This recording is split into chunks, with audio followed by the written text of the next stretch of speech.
இந்த நாளின் ஆசீர்வாதத்திற்காக நீங்கள் கேட்க இருப்பது வழி நடத்தி வாழ்வளிக்கும் வானமன்னா.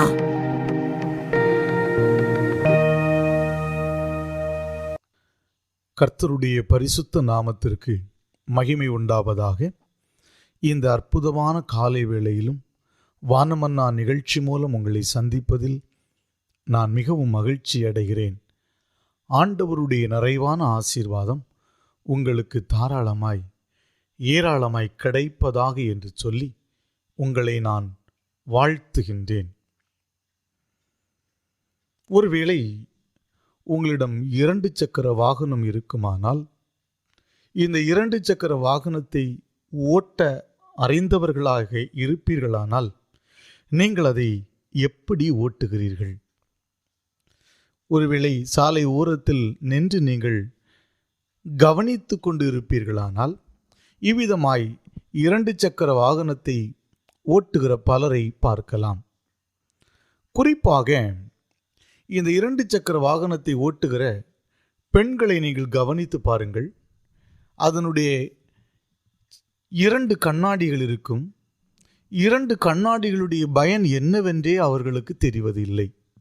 எதற்காக 2 கண்ணாடி கொடுக்கப்பட்டிருக்கிறது என்று தெரியாமல் 2 கண்ணாடியையும் திருப்பி ஓட்டுகிற தன்னுடைய முகத்தை பார்ப்பதற்கு நேராக வைத்திருப்பார்கள். வேண்டுமானால் நான் சொல்லுகிறதை இனி ஆகிலும் சாலையில் கவனித்துக் கொள்ளுங்கள். ஏன் இந்த கண்ணாடி வைக்கப்பட்டிருக்கிறது என்று பலருக்கு தெரிவதில்லை. ஆனால் வாகனம் ஓட்ட அவர்களுக்கு தெரியும். விளைவு என்ன என்றால் ஆபத்துகளும் விபத்துகளும். இந்த கண்ணாடி தனக்கு பின்னாக வருகிற வாகனங்களை கண்காணிப்பதற்கு, கவனிப்பதற்கு, நாம் திருப்பங்களில் திரும்பும் பொழுது, நாம் மற்ற வாகனத்தை முந்தும் பொழுது, இடதுபுறமாக வாகனத்தை ஒதுக்கும் பொழுது, நாம் இந்த கண்ணாடியை பார்த்து அதற்கு ஏற்றாற்போல வாகனத்தை ஓட்டுவதற்காகத்தான் இந்த கண்ணாடிகள் வாகனத்தில் பொருத்தப்பட்டிருக்கிறது. அதுபோல சாலை ஓரங்களில் எச்சரிப்பு பலகைகள் நிறுத்தப்பட்டிருக்கும். பாலம் பழுதடைந்திருக்கிறது, மெதுவாக செல்லவும் என்று ஒருவேளை நீங்கள் அதை பார்த்து கொண்டிருக்கலாம். சாலை பணிகள் நடந்து கொண்டிருக்கிறது, மெதுவாக செல்லவும் என்று எழுதப்பட்டிருக்கிறதை காணலாம். இல்லை என்று சொன்னால் இது ஸ்கூல் ஜோன், இந்த பகுதியில் மிதமான வேகத்தை கடைபிடிக்கவும் என்று எழுதப்பட்டிருக்கும். ஆனால் இந்த எச்சரிப்பு பலகைகளை கவனித்து அதற்கு கீழ்ப்படிய மறுக்கும் பொழுதும் விபத்துக்கள் ஏராளம் நடைபெறுகிறதை நாம் காணலாம்.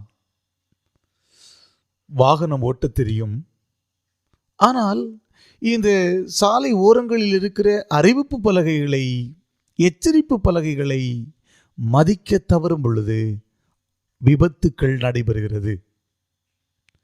அதுபோல வாகனம் ஓட்ட தெரியும், வாகனம் ஓட்டுவதற்கான லைசன்ஸையும் எடுத்திருப்போம். சாலை விதிகளை தெரியாமல் நாம் வாகனம் ஓட்டுவோமானால், சாலையின் இடதுபுறம் போக வேண்டிய நாம், இந்தியாவை பொறுத்தளவில் சாலையின் இடதுபுறமாய் போக வேண்டிய நாம், வலதுபுறத்தில் ஏராளம் இடம் இருக்கிறதே என்று வலதுபுறமாய் போனால், நமக்கு இஷ்டப்படுகிற நேரத்தில் இடதுபுறமும் இஷ்டப்படுகிற நேரத்தில் வலதுபுறமும் போனால் என்ன சம்பவிக்கும்? விபத்து சம்பவிக்கும். வாகனம் தான் ஓட்ட தெரியுமே, அப்படி இருக்க ஏன் விபத்து? ஏன் விபத்து? காரணம் விதிகளை மதிக்க தவறியதே. இந்த காலை வேளையில் ஒரு காரியத்தை நான் உங்களுக்கு ஞாபகப்படுத்துகிறேன். இந்த கடைசி காலத்தில் என்ன சம்பவிக்கும் என்று சீடர்கள் இயேசுவை நோக்கி கேட்டபொழுது, மத்தேயு 24வது அதிகாரத்தில் என்ன சம்பவிக்கும் என்கிற அநேக விபரங்களை எடுத்துரைத்தார். அதில் விசேஷமாக ஒரு குறிப்பை நான் உங்களுக்கு ஞாபகப்படுத்துகிறேன். மத்தேயு 24வது அதிகாரத்தின் 24வது வசனம். மத்தேயு 24:24. ஏனெனில் கள்ள கிறிஸ்துக்களும் கள்ள தீர்க்கதரிசிகளும் எழும்பி கூடுமானால் தெரிந்து கொள்ளப்பட்டவர்களை வஞ்சிக்கத்தக்கதாக பெரிய அடையாளங்களையும் அற்புதங்களையும் செய்வார்கள். தெரிந்து கொள்ளப்பட்டவர்கள், ஆண்டவரால் அழைக்கப்பட்டவர்கள், ஆண்டவருடைய அன்பை ருசி பார்த்தவர்கள், ஆண்டவருடைய நிழலில் ஒதுங்கி வாழ பழகி கொண்டவர்கள் வஞ்சிக்கப்படுகிற ஒரு சூழ்நிலை கடைசி காலங்களில் வருமாம். கடைசி காலங்களில் ஆண்டவரை நேசித்த அநேகர் வஞ்சிக்கப்படுவார்களாம். ஏன் வஞ்சிக்கப்படுவார்கள் என்றால், பரிசுத்த வேதாகமத்தை நீங்கள் கவனமாய் வாசிப்பீர்களானால், வேதாகமத்தின் விதிமுறைகளை மதிக்கத் தவறியவர்கள் இவர்கள். வேதாகமத்தை எப்படி வாசிக்க வேண்டும், எப்படி வாசிக்க கூடாது என்கிற விதிமுறையை மதிக்கத் தவறியவர்கள் இவர்கள். எனவே கர்த்தருடைய பிள்ளைகளே, இந்த வேதத்தை வாசிப்பதற்கும் வேதத்தை தியானிப்பதற்கும் வேதத்தின் சத்தியத்தை புரிந்து கொள்வதற்கும் ஒரு நியமம், ஒரு விதி, ஒரு சட்டம் உண்டு. இதை தெரியாமல் நானும் வேதத்தை பிரசங்கிப்பேன், நானும் வேதத்தை பிறருக்கு கற்றுக் கொடுப்பேன் என்று இந்த வேதாகமத்தின் வசனங்களை வாசிப்பதற்கும் அல்லது இந்த வேதத்தின் வசனங்களின் அடிப்படையில் ஏதாகிலும் சத்தியத்தை கற்றுக்கொள்வதற்கு முற்பட்டால் விதிமீறி செயல்படும் பொழுது ஆபத்துகள் நடக்கும். சமீபத்திலே ஒரு நண்பர் ஒருவரோடு கூட பேசிக் கொண்டிருந்த போது அந்த நண்பர் சொன்ன கூற்று இதுதான்: ஆண்டவருக்குத்தான் எல்லாம் தெரியுமே, எனக்கு என்ன தேவை என்பது அவருக்கு தெரியும், எனக்கு என்ன சம்பவிக்க போகிறது என்று அவருக்கு தெரியும், எனவே ஜெபம் எல்லாம் செய்ய வேண்டாம் என்று அவர் ஒரு கருத்தை கூறினார். ஆனால் இந்த கருத்து ஏற்புடைய கருத்து தானா என்று பரிசுத்த வேதாகமத்தை பார்ப்போமானால் இல்லை. சப்தமாய் ஒலி எழுப்பி ஜெபிக்க வேண்டிய அவசியம் இல்லை என்றும் கூறுகிறார். தொடர்ந்து அவர் கூறுகிற கருத்து இதுதான்: கண்ணீரோடெல்லாம் ஜெபிக்க வேண்டிய அவசியமே இல்லை என்றும் கூறிவிட்டார்.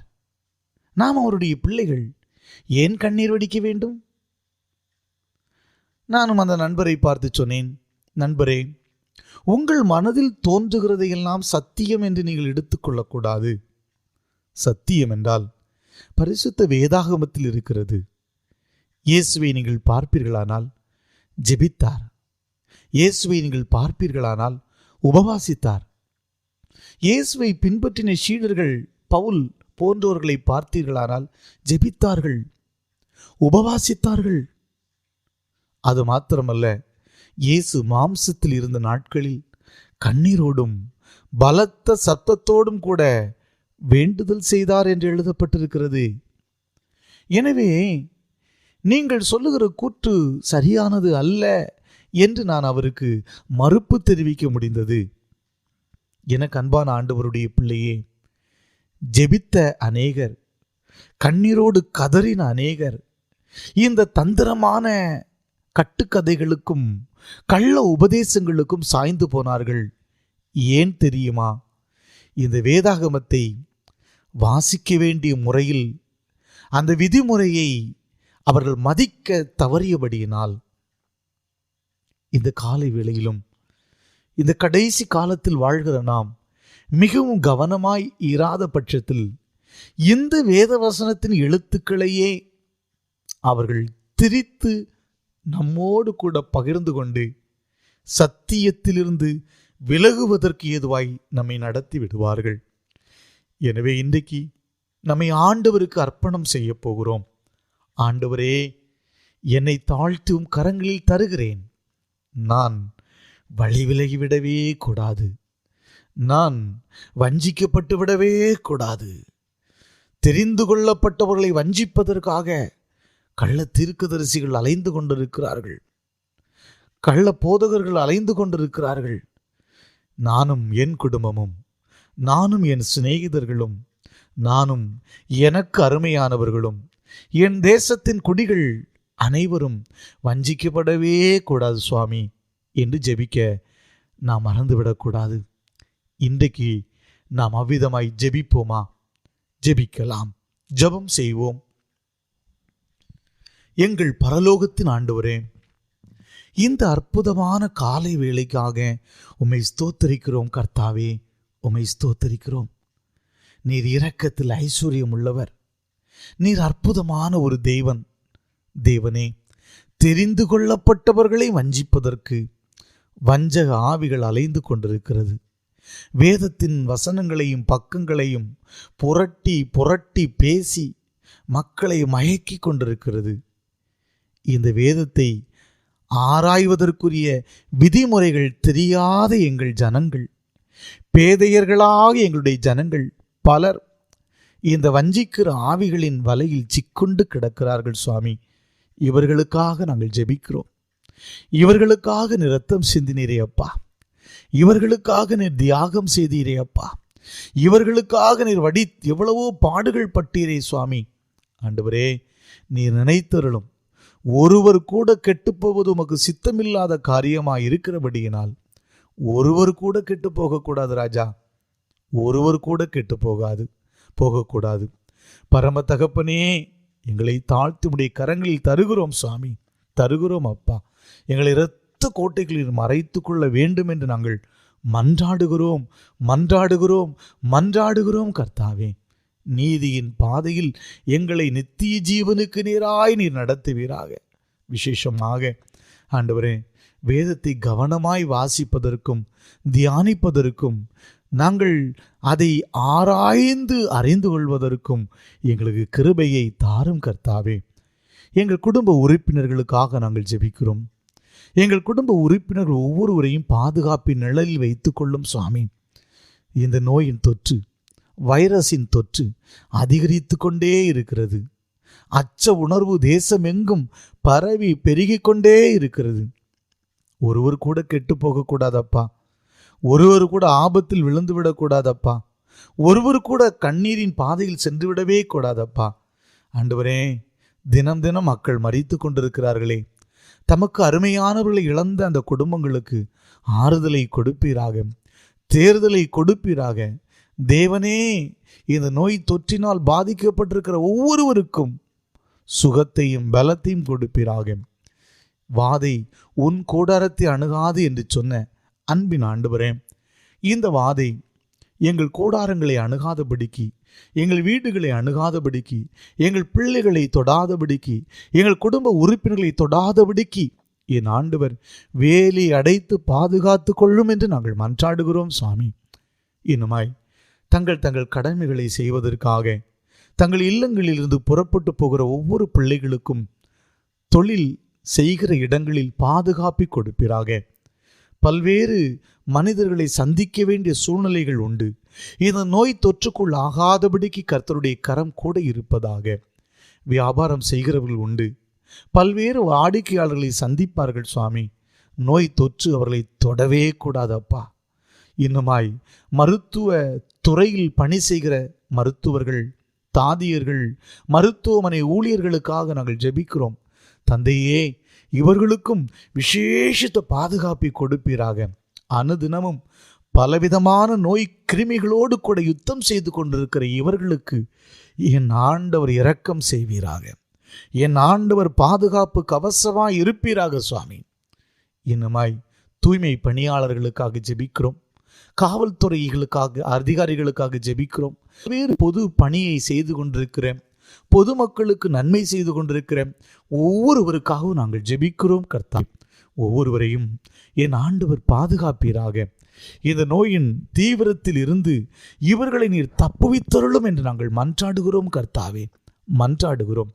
எங்கள் தேவனாகிய கர்த்தர், நீர் அப்படியே செய்கிறதற்காய் உமக்கு ஸ்தோத்திரம், ஸ்தோத்திரம், ஸ்தோத்திரம் கர்த்தாவே.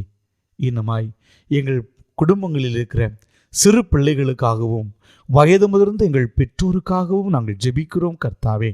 இவர்கள் இந்த நோய் தொற்றுக்குள் ஆகவே கூடாது கர்த்தாவே. தேவன் பாதுகாத்துள்ள வேண்டும் என்று நாங்கள் மன்றாடுகிறோம். தந்தையே, நீர் அப்படி செய்கிறதற்காக உமக்கு ஸ்தோத்திரம், ஸ்தோத்திரம், ஸ்தோத்திரம் கர்த்தாவே. எங்களையும் உம்முடைய கரங்களில் தாழ்த்தி அர்ப்பணம் செய்கிறோம். ஒவ்வொருவரையும் காத்துக்கொள்ளும். வெளிநாடுகளிலும் வெளி ஊர்களிலும் இருக்கிற எங்களை சார்ந்தவர்களுக்காக, எங்கள் குடும்ப உறுப்பினர்களுக்காக ஜெபிக்கிறோம். ஆண்டவர் வேலி அடைத்து பாதுகாப்பீராக. ஆபத்துகள் விபத்துகளுக்கு தப்புவிப்பீராக சுவாமி. இந்த நோய் அவர்களை தொடவே கூடாது கர்த்தாவே, தொடவே கூடாது. பிரிந்திருக்கிற குடும்பங்கள் இணைந்து வாழட்டும், சந்தோஷமாய் வாழட்டும், சமாதானமாய் வாழட்டும். இன்னும் பல்வேறு வியாதிகளினாலே வீடுகளிலும் மருத்துவமனைகளிலும் சிகிச்சை பெற்றுக் கொண்டிருக்கிற ஒவ்வொருவருக்காகவும் நாங்கள் ஜெபிக்கிறோம். ஆண்டவர் தம் பிள்ளைகளை தொடுவீராக. இயேசுவே உங்கள் பிள்ளைகளை தொட்டருளும், சுகமாய் வாழட்டும் ஆண்டவரே. இன்னும் சில கெட்ட பழக்கங்களில் சிக்கி இருக்கிறவர்கள் உண்டு ஆண்டவரே. குடிப்பழக்கம் போன்ற இன்னும் பல கெட்ட பழக்கங்களில் மூழ்கி இருக்கிற ஒவ்வொருவரையும் விடுவிப்பீராக. சிலர் விரும்புகிறார்கள், இந்த பழக்கத்திலிருந்து நான் நிரந்தரமாய் விலக வேண்டும் என்று விரும்புகிறார்கள். ஏதோ ஒரு கட்டுக்குள் இருக்கிறார்கள் கர்த்தாவே. அந்த கட்டுகள் இயேசுவின் நாமத்தில் இப்பொழுதே இவர்களை விட்டு விலகுவதாக. இவர்களுக்காக நீர் மரித்தீர், இவர்களுக்காக நீர் இரத்தம் சிந்தினீர். என் தேவனுடைய ஜீவனுள்ள வல்லமை இவர்கள் சரீரங்களில் பாய்வதாக. கர்த்தருடைய கிருபை அவர்களை விடுவிக்கட்டும் சுவாமி. நீர் அப்படி செய்கிறதற்காக உமக்கு ஸ்தோத்திரம். எங்களையும் தாழ்த்து உடைய கரங்களில் தருகிறோம் தகப்பனே. இயேசுவின் நாமத்தில் வேண்டுகிறோம் எங்கள் நல்ல பிதாவே. ஆமேன், ஆமேன். கர்த்தருடைய பிள்ளைகளே, தொடர்ந்து இந்த வானமன்னா நிகழ்ச்சியை கேளுங்கள். ஆண்டவர் உங்களை நிறைவாய் ஆசீர்வதிப்பாராக. ஆமேன். God bless you all. God bless you. இந்த நிகழ்ச்சி உங்களுக்கு பயனுள்ளதாக இருந்திருந்தால் உங்கள் நண்பர்களுக்கும் தெரியப்படுத்துங்கள். வாட்ஸ்அப்பில் தேவைப்படுவோர் வானமன்னா என டைப் செய்து 9443384653 என்ற எண்ணிற்கு அனுப்புங்கள்.